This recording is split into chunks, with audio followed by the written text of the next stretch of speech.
Dear students, very good morning all. Once more, welcome to Financial Accounting new video classroom. ഈ ക്വസ്റ്റ്യനകത്ത് പറഞ്ഞിട്ടുള്ളത് നമ്മളുടെ interest on debentures എന്ന് പറയുന്ന ടോപ്പിക്കിൽ ഇൻട്രസ്റ്റ് എമൗണ്ട് ഡ്യൂ ആകുമ്പോൾ ജേണൽ എൻട്രി റൈറ്റ് ചെയ്യണം. ദെൻ ഇൻട്രസ്റ്റ് എമൗണ്ട് റിസീവ് ചെയ്യുമ്പോൾ അതിന് ജേണൽ എൻട്രി റൈറ്റ് ചെയ്യണം. അതുപോലെ ടാക്സ് പേയ്മെൻറ്റ് ഡ്യൂ ആവുന്നത് കാണിക്കുന്നു. ദെൻ ടാക്സ് പേയ്മെൻറ്റ് കൺസേൺഡ് അതോറിറ്റിക്ക് നമ്മൾ പേ ചെയ്യുന്നു. ഇതാണ് ഇതിനുള്ള ജേണൽ എൻട്രീസ് റൈറ്റ് ചെയ്യുന്നത്. അതുപോലെ തന്നെ ഈ ഒരു ഇൻട്രസ്റ്റ് ചാർജ് ചെയ്യുന്നതുകൊണ്ട് തന്നെ ടാക്സ് എമൗണ്ട് കൊടുക്കുന്നതോടൊപ്പം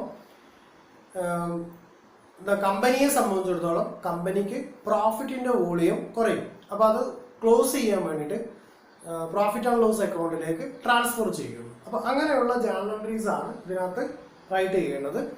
ഇൻട്രസ്റ്റ് ചാർജ് ചെയ്യുന്നത് ഹാഫ് ഇയർലി ആണ് എന്നുള്ളത് ക്വസ്റ്റ്യനിൽ പ്രത്യേകം പറയുന്നുണ്ട്. അല്ലെങ്കിലും ക്വസ്റ്റ്യൻ സാധാരണഗതിയിൽ ഇൻട്രസ്റ്റ് ചാർജ് ചെയ്യുന്നത് ഹാഫ് ഇയർലി തന്നെയാണ്.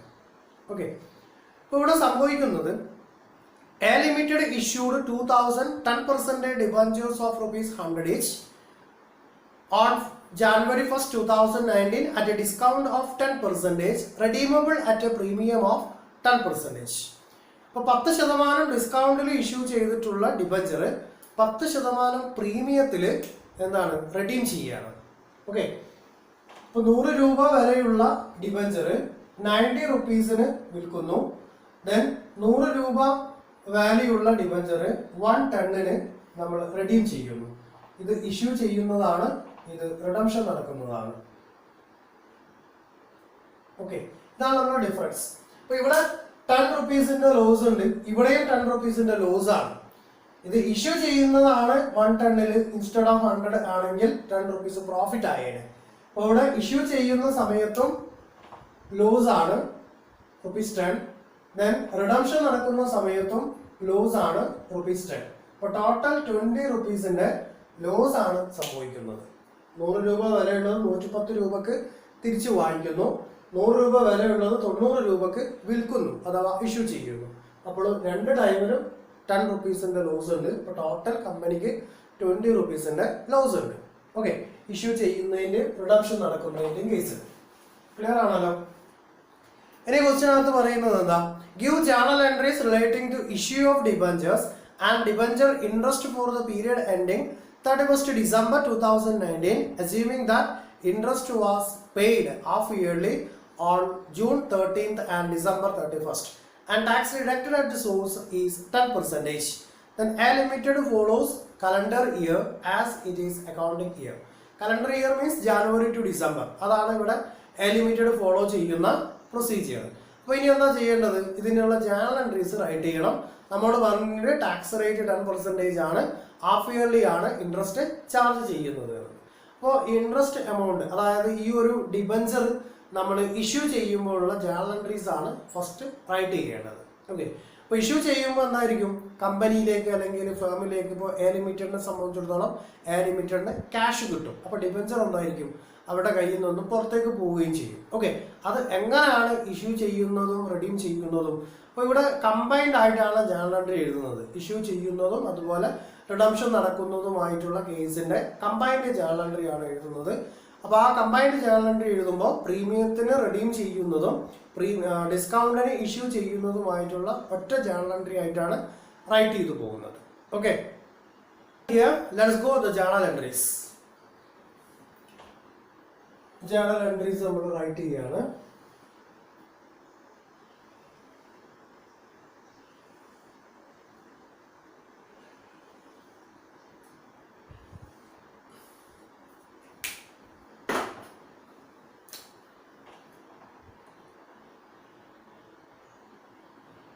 Journal entries. Okay, journal entries. Date,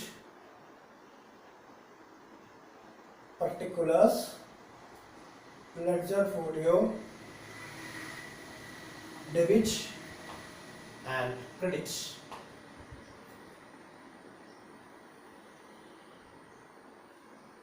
Okay, അപ്പോൾ ഇത് ഇഷ്യൂ ചെയ്യുന്ന ഡേറ്റ് എന്നാണ് ഇഷ്യൂ ചെയ്യുന്നത്? 1st January 2019 ഇഷ്യൂ ചെയ്യുന്നത്.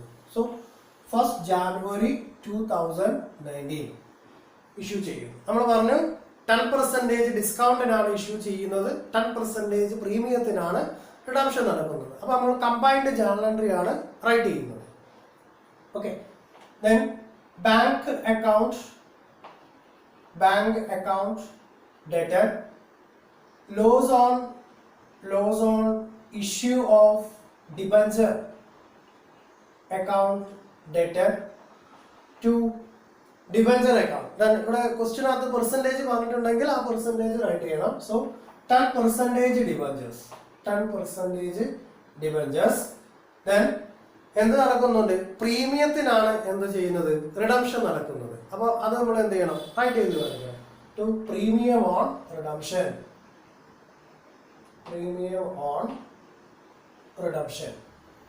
ഓക്കെ, ഇതാണ് ജേർണൽ എൻട്രി. ഇനി എമൗണ്ട് എങ്ങനെയാണ് റൈറ്റ് ചെയ്യുന്നത് എന്നുള്ളത് നോക്കാം. Bank account debtor after deducting discount. അപ്പോൾ ഡിസ്കൗണ്ട് കഴിച്ചതിന് ശേഷമുള്ള എമൗണ്ട് മാത്രമേ എവിടെ വരുള്ളൂ? ബാങ്കിലേക്ക് വരുള്ളൂ. ഓക്കെ, ഇപ്പോൾ 2000 ഡിബഞ്ചേഴ്സ് ആണ് ഇഷ്യൂ ചെയ്യുന്നത്. ഫേസ് വാല്യൂ 100 ആണ്. 2000 ഡിബഞ്ചേഴ്സ് ഫേസ് വാല്യൂ 100 ആണ്. സോ ബാങ്കിന് കിട്ടേണ്ടിയിരുന്നത് 2 lakh rupees. ഈ 2 lakh rupeesന്റെ എത്ര പെർസെൻറ്റേജ് ആണ് ഡിഡക്ഷൻ അനുഭവിച്ചു പോകുന്നത്? 10%. ഓക്കെ, അപ്പൊ 10% ഡിസ്കൗണ്ട് അലോ ചെയ്തിട്ടുണ്ട്. ബാക്കി 1,80,000 ഇതാണ് എവിടെ വരുള്ളൂ? ബാങ്കിൽ വരുന്നുള്ളൂ. ഓക്കെ, അപ്പൊ ബാങ്ക് അക്കൗണ്ട് ഡെറ്റ് ₹1,80,000 കിട്ടിയത് അറിയാലോ. 2000 ഡിബഞ്ചേഴ്സ് 100 rupees വെച്ചിട്ട് അതിന് അപ്പോൾ 2 lakh rupees കിട്ടും. 2 lakhന്റെ 10% ഡിസ്കൗണ്ട് അലോ ചെയ്തിട്ടുണ്ട്. അപ്പൊ 20,000. Then balance 1,80,000. Then loss on issue of debentures. ഇവിടെ ലോസ് 2 times എഫക്ട് ചെയ്യുന്നുണ്ട്. എങ്ങനെ? ഡിസ്കൗണ്ടിന് ഇഷ്യൂ ചെയ്തത് കൊണ്ട് ഒരു 20,000 rupees. അപ്പൊ നമ്മളിവിടെ കണ്ടു ഡിസ്കൗണ്ടിന് ഇഷ്യൂ ചെയ്തതുകൊണ്ട്. ഇനി പ്രീമിയത്തിന് റിഡംഷൻ നടക്കുമ്പോഴും എത്ര രൂപയുടെ ലോസ് ഉണ്ട്? അഗൈൻ 20,000. അതായത് ഫേസ് വാല്യൂ 2 lakh കൊടുത്താൽ നമുക്ക് എന്ത് ചെയ്യാൻ പറ്റും? ഈ ഒരു ഡിബഞ്ചർ തിരിച്ചു വാങ്ങിക്കാൻ പറ്റും. പക്ഷെ നമ്മൾ എന്ത് ചെയ്യുന്നുണ്ട്? 10% പ്രീമിയം കൊടുത്തിട്ടാണ് ഇത് വാങ്ങിക്കുന്നത്. ദാറ്റ് മീൻസ് 2,20,000 rupees കൊടുത്തിട്ടാണ് ഇത് വാങ്ങിക്കുന്നത്. അപ്പോൾ ഇവിടെ 20,000 rupees എക്സസ് പേയ്മെന്റ് നടത്തുന്നുണ്ട്. അപ്പോൾ ഡിസ്കൗണ്ടിന്റെ 20,000 rupeesഉം പ്രീമിയത്തിൽ പോകുന്ന 20,000 rupeesഉം total 40,000. So loss on issue of debentures ₹40,000. Clear? Then 10% debentures എപ്പോഴും എന്താണ്? ഈ ഡിബഞ്ചർ അക്കൗണ്ടിൽ ക്രെഡിറ്റ് ചെയ്യുന്നത് അതിന്റെ ഫേസ് വാല്യൂലാണ് ചെയ്യേണ്ടത്. ഓക്കെ, ഇനി ഡിസ്കൗണ്ടിന് ഇഷ്യൂ ചെയ്താലും പ്രീമിയത്തിന് ഇഷ്യൂ ചെയ്തിരുന്നാലും ഡിസ്കൗണ്ടിന് റെഡീം ചെയ്താലും പ്രീമിയത്തിന് റെഡീം ചെയ്താലും ഡിബഞ്ചർ അക്കൗണ്ടിലേക്ക് ട്രാൻസ്ഫർ ചെയ്യേണ്ട അല്ലെങ്കിൽ അതിന്റെ ക്യാപിറ്റൽ എമൗണ്ടിലേക്ക് ട്രാൻസ്ഫർ ചെയ്യുന്ന എമൗണ്ട് എല്ലായ്പ്പോഴും എന്തായിരിക്കും? അതിന്റെ ഫേസ് വാല്യൂ ആയിരിക്കും. Okay, 2 lakh rupees. Then premium on redemption. റിഡംഷന് പ്രീമിയത്തിന് ഇഷ്യൂ ചെയ്തത് 20,000. Okay, 1,80,000 plus 40,000 2,20,000. Then 2 lakh plus 20,000 2,20,000. Clear അല്ലേ? ഇതാണ് ഫസ്റ്റ് ജേർണൽ എൻട്രി. ഇനി സെക്കൻഡ് ജേർണൽ എൻട്രി എന്തിനാണ് എഴുതുന്നത്? ഇൻട്രസ്റ്റ് എമൗണ്ട് കാൽക്കുലേറ്റ് ചെയ്യുന്നത്. That means interest amount due ആവുന്നത്. അപ്പോൾ ആ ഇൻട്രസ്റ്റ് എമൗണ്ട് ഡ്യൂ ആവുന്ന ജേർണൽ എൻട്രി എന്താ? Debenture interest account debtor. എന്തുകൊണ്ട് ഡിബഞ്ചർ ഇൻട്രസ്റ്റ് അക്കൗണ്ട് ഡെബിറ്റ് ചെയ്തു? കാരണം ഇൻട്രസ്റ്റ് എമൗണ്ട് നമ്മൾ ഡിബഞ്ചർ ഹോൾഡേഴ്സിന് കൊടുക്കുകയാണ്. സോ എ ലിമിറ്റഡ് എന്ന് പറയുന്ന കമ്പനിയെ സംബന്ധിച്ചിടത്തോളം കമ്പനിക്ക് അത് ലോസ് ആണ്. എന്താണ് nominal account rule? Debit all expenses and losses, credit all incomes or gains എന്നാണ് റൂള്. അപ്പോൾ ഇവിടെ ഇൻട്രസ്റ്റ് കമ്പനി പുറത്തേക്ക് കൊടുക്കുന്നതുകൊണ്ട് കമ്പനിയെ സംബന്ധിച്ചിടത്തോളം ആ എമൗണ്ട് ഒരു എക്സ്പെൻസ് ആണ്. അതുകൊണ്ട് നമ്മൾ എന്ത് ചെയ്യുന്നു? ഡിബഞ്ചർ ഇൻട്രസ്റ്റ് അക്കൗണ്ടിനെ എന്താ ചെയ്യുന്നത്? ഡെബിറ്റ് ചെയ്യുന്നു. ദെൻ ആർക്കാണ് ഈ എമൗണ്ട് കൊടുക്കാനുണ്ടാവുന്നത്? ഒന്ന് ഡിബഞ്ചർ ഹോൾഡേഴ്സിന്. അതുപോലെ തന്നെ ടാക്സ് പേയ്മെന്റും ഡ്യൂ ആവുന്നുണ്ട്. അപ്പൊ നമ്മൾ എന്ത് ചെയ്യണം? ഇൻകം ടാക്സ് പേയബിൾ അക്കൗണ്ടും ട്രീറ്റ് ചെയ്ത് പോകും. ഇൻകം ടാക്സ് കൊടുക്കുന്നത് എത്ര പെർസെൻറ്റേജാ? 10% ആണ്.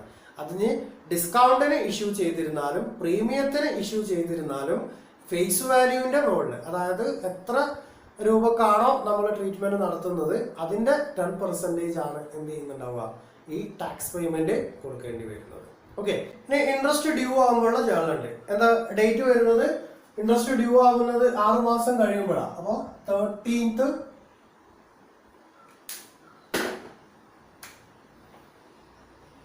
13th June 2019 അതാണ് ഇൻട്രസ്റ്റ് ഡ്യൂ ആവുന്നത്. So debenture interest account debtor to debenture holders account to income tax payable account. Okay. അപ്പോൾ ഈ ഡിബഞ്ചർ കൊടുക്കുന്നതിന്റെ 10% ഡിബഞ്ചർ ഇൻട്രസ്റ്റ് കൊടുക്കുന്നതിന് 10% ടാക്സ് പേയ്മെന്റ് നടത്തണം എന്നാണ് പറഞ്ഞത്. ഇനി നമ്മൾ ഇൻട്രസ്റ്റ് എമൗണ്ട് കാൽക്കുലേറ്റ് ചെയ്യണം. ഇൻട്രസ്റ്റ് എമൗണ്ട് കാൽക്കുലേറ്റ് ചെയ്യാൻ എങ്ങനെ? 2 lakh face value into interest rate 10% ആണ് എന്ന് പറഞ്ഞിട്ടുണ്ട് for 6 months. Okay, then 250 will get 10,000. Okay, 10,000 rupees ആണ് ഡിബഞ്ചർ ഇൻട്രസ്റ്റ്. 10,000. ഈ ഡിബഞ്ചർ ഇൻട്രസ്റ്റിന്റെ 10% ടാക്സ് പേയബിൾ ആണ്. So 10,000 into 10%. 10,000 into 10/100 will get 1,000 rupees. അപ്പോൾ tax payable 1,000 rupees balance debenture ഹോൾഡേഴ്സിന് കിട്ടും 9,000 rupees. ഓക്കെ, ഇപ്പൊ ഇൻട്രസ്റ്റ് എമൗണ്ട് ഡ്യൂ ആണ് എന്നുള്ളതിന്റെ ജേണൽ എൻട്രി നമ്മൾ റൈറ്റ് ചെയ്തു. ഇനി എന്ത് ചെയ്യണം? ഡിബഞ്ചർ ഹോൾഡേഴ്സിന് ഈ ഇൻട്രസ്റ്റ് എമൗണ്ട് ട്രാൻസ്ഫർ ചെയ്ത് കൊടുക്കണം. അപ്പൊ എന്തായിരിക്കും ജേണൽ എൻട്രി ഉണ്ടാവുക? ഡിബഞ്ചർ ഹോൾഡേഴ്സിന്റെ അക്കൗണ്ട്. ഇപ്പൊ നമ്മൾ എന്താ ചെയ്തത്? ഡിബഞ്ചർ ഹോൾഡേഴ്സിന് കൊടുക്കാനുണ്ട് എന്നുള്ള എൻട്രിയാണ് എഴുതി വെച്ചത്. ഇനി ഡിബഞ്ചർ ഹോൾഡേഴ്സിന് കിട്ടുമ്പോൾ എന്തായിരിക്കും ഉണ്ടാവുക? ഡിബഞ്ചർ ഹോൾഡേഴ്സിന്റെ അക്കൗണ്ടിനെ ഡെബിറ്റ് ചെയ്യണം. നമ്മുടെ കമ്പനിയിൽ നിന്നും ക്യാഷ് പുറത്തേക്ക് പോകുന്നതുകൊണ്ട് ക്യാഷിനെ ക്രെഡിറ്റ് ചെയ്യണം. അപ്പോൾ ഇവിടെ ബാങ്കിൽ നിന്നാണ് ഫണ്ട് പോകുന്നത്, അപ്പോൾ ബാങ്ക് അക്കൗണ്ടിനെ ക്രെഡിറ്റ് ചെയ്യണം. Okay, so debenture holders account debtor to bank. Interest paid to debenture holders. Amount എത്ര? ഡിബഞ്ചർ ഹോൾഡേഴ്സിന് കൊടുക്കുന്ന amount to bank 9,000 rupees. 9,000 rupees കൊടുക്കാനുണ്ട് എന്നാണ് നമ്മൾ എഴുതി വെച്ചത്. ആ 9,000 rupees എന്ത് ചെയ്തു? ഡിബഞ്ചർ ഹോൾഡേഴ്സിന് നമ്മൾ കൊടുക്കുകയും ചെയ്തു. ഓക്കെ, ഇനി നെക്സ്റ്റ് 6 month വരുന്ന സമയം എന്ത് ചെയ്യാണ്? വീണ്ടും ഇൻട്രസ്റ്റ് എമൗണ്ട് ഡ്യൂ ആകുന്നതായിട്ട് കാണിക്കണം. നെക്സ്റ്റ് 6 month വരുമ്പോൾ അത് കട്ട് ചെയ്യാണ്. നെക്സ്റ്റ് 6 month വരുമ്പോഴുള്ള ജേണൽ എൻട്രീസ്.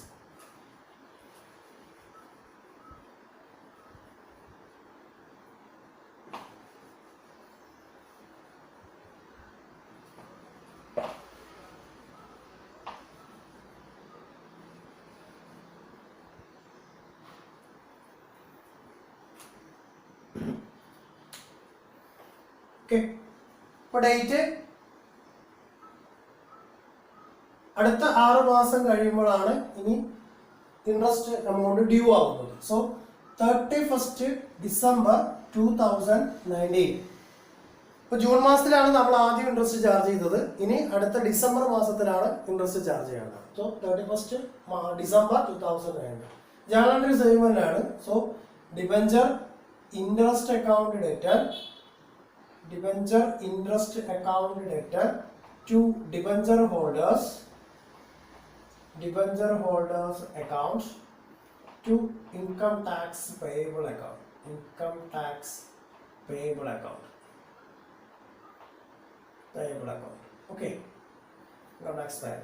എമൗണ്ട് ഒക്കെ സെയിം ആയിരിക്കും. കാരണം 2 lakh rupeesന് 10% 6 മാസത്തേക്ക്. ആദ്യത്തെ 6 മാസം നമ്മൾ കണ്ടതാണ്. അടുത്ത 6 മാസത്തേക്ക് 10,000 rupees. No change. ഇതിന്റെ 10% ടാക്സ് പേയബിൾ ആണ്. So 1,000 rupees. ഇപ്പോൾ ഡിബഞ്ചർ ഹോൾഡേഴ്സിന് ബാലൻസ് എമൗണ്ട് 9,000 rupees. ക്ലിയർ? ഇനി എന്ത് ചെയ്യണം? ഡിബഞ്ചർ ഹോൾഡേഴ്സിന് ഈ ഫണ്ട് ട്രാൻസ്ഫർ ചെയ്യണം. So debenture holders account debtor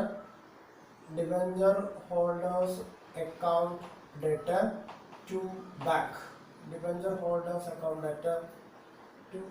rupees 9,000. എന്തായി? 9,000 rupees ഡിബഞ്ചർ ഹോൾഡേഴ്സിന് കൊടുക്കുകയും ചെയ്തു. ഇനി എന്ത് ചെയ്യണം? ഈ ടാക്സ് പേയ്മെന്റ് ഗവൺമെന്റിലേക്ക് അടച്ചു കൊടുക്കണം. ടാക്സ് പേയ്മെന്റ് നടത്തണമല്ലോ. അപ്പോൾ ഗവൺമെന്റിലേക്ക് ടാക്സ് പേയ്മെന്റ് നടത്തുമ്പോൾ എന്ത് ചെയ്യണം? ഇൻകം ടാക്സ് പേയബിൾ അക്കൗണ്ടിനെ ഡെബിറ്റ് ചെയ്യുന്നു. എ ലിമിറ്റഡ് എന്ന് പറയുന്ന കമ്പനീന്റെ ബാങ്ക് അക്കൗണ്ടിൽ നിന്ന് ഫണ്ട് ഷോർട്ട് ആവുകയും ചെയ്യും. അപ്പൊ എന്ത് ചെയ്യണം? ആ എമൗണ്ട് ക്രെഡിറ്റ് ചെയ്യുകയാണ്. So income tax payable account debtor to bank. അപ്പൊ ആദ്യത്തെ 6 മാസത്തിൽ 1000 റുപ്പീസും അതിന്റെ അടുത്ത 6 മാസത്തിലും 1000 റുപ്പീസ് ഉണ്ട്. അപ്പൊ എത്ര റുപ്പീസ് ഉണ്ട്? Total 2000 rupees. 2000 റുപ്പീസ്. അതിനകത്തോട് ഓർത്തു വെക്കണം, ആദ്യത്തെ 6 മാസത്തെ income tax payable 1000 rupees, last ഇയറിലെ ലാസ്റ്റ് 6 മന്തിലെ 1000 റുപ്പീസും, അങ്ങനെ ടോട്ടൽ 2000 റുപ്പീസ് ആണ് ടാക്സ് പേയ്മെന്റ്. ഇനി എന്ത് ചെയ്യണം? ഇത് ക്ലോസ് ചെയ്യണം. ഈ ഇൻട്രസ്റ്റ് ഓൺ ഡിബഞ്ചർ അല്ലെങ്കിൽ ഡിബഞ്ചർ ഇൻട്രസ്റ്റ് അക്കൗണ്ട് ക്ലോസ് ചെയ്യണം. അത് ക്ലോസ് ചെയ്യുമ്പോൾ പ്രോഫിറ്റ് ആൻഡ് ലോസ് അക്കൗണ്ടിലേക്ക് ട്രാൻസ്ഫർ ചെയ്യുന്നു. അപ്പോൾ പ്രോഫിറ്റ് ആൻഡ് ലോസ് അക്കൗണ്ടിലേക്ക് ട്രാൻസ്ഫർ ചെയ്യുമ്പോൾ പ്രോഫിറ്റ് ആൻഡ് ലോസ് അക്കൗണ്ടിനെ ഡെബിറ്റ് ചെയ്യുന്നു. Then interest on debenture debenture interest അക്കൗണ്ടിനെ ക്രെഡിറ്റും ചെയ്ത് കൊടുക്കുന്നു. Okay, right statement of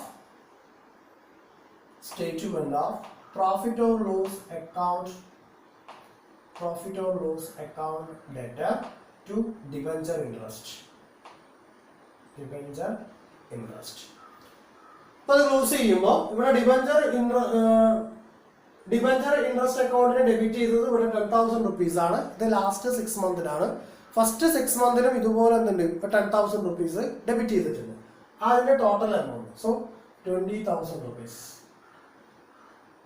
profit and loss അക്കൗണ്ടിൽ റുപ്പീസ് 20,000. ഓക്കെ, അപ്പോൾ ഇത്രയാണ് ജേർണൽ എൻട്രീസ് വരുന്നത്. ആദ്യം ഇഷ്യൂ ചെയ്യുന്നു, റിഡംഷൻ നടക്കുന്നതിനുമായിട്ടുള്ള കമ്പൈൻഡ് ആയിട്ടുള്ള ജേർണൽ എൻട്രി എഴുതി കഴിഞ്ഞു.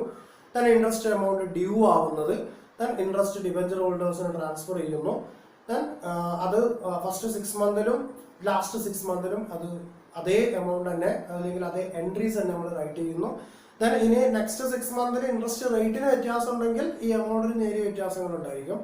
സോ ഇനി ടാക്സ് പേയ്മെന്റ് കൊടുത്തു തീർക്കുന്നു. അതുപോലെ ഡിബഞ്ചർ ഇൻട്രസ്റ്റ് ചാർജ് ചെയ്തിട്ടുള്ളത് ക്ലോസ് ചെയ്യാൻ വേണ്ടിയിട്ട് പ്രോഫിറ്റ് ആൻഡ് ലോസ് അക്കൗണ്ടിലേക്ക് ട്രാൻസ്ഫർ ചെയ്യുന്നു. അപ്പോൾ പ്രോഫിറ്റ് ആൻഡ് ലോസ് അക്കൗണ്ടിനെ ഡെബിറ്റ് ചെയ്യുക. എത്രയാണോ ടോട്ടൽ ഇൻട്രസ്റ്റ് ഉണ്ടായിട്ടുള്ളത്, ഒരു ഇയറിൻ്റെതാണ് profit and loss account write ചെയ്യുക. അതുകൊണ്ടാണ് 2 ടൈംസിൽ ഇൻട്രസ്റ്റ് ചാർജ് ചെയ്തിട്ടുള്ളത് ഇവിടെ കമ്പൈൻ ചെയ്ത് 20,000 റുപ്പീസ് ഒന്ന് റൈറ്റ് ചെയ്ത് കൊടുക്കുക. Okay, is it clear?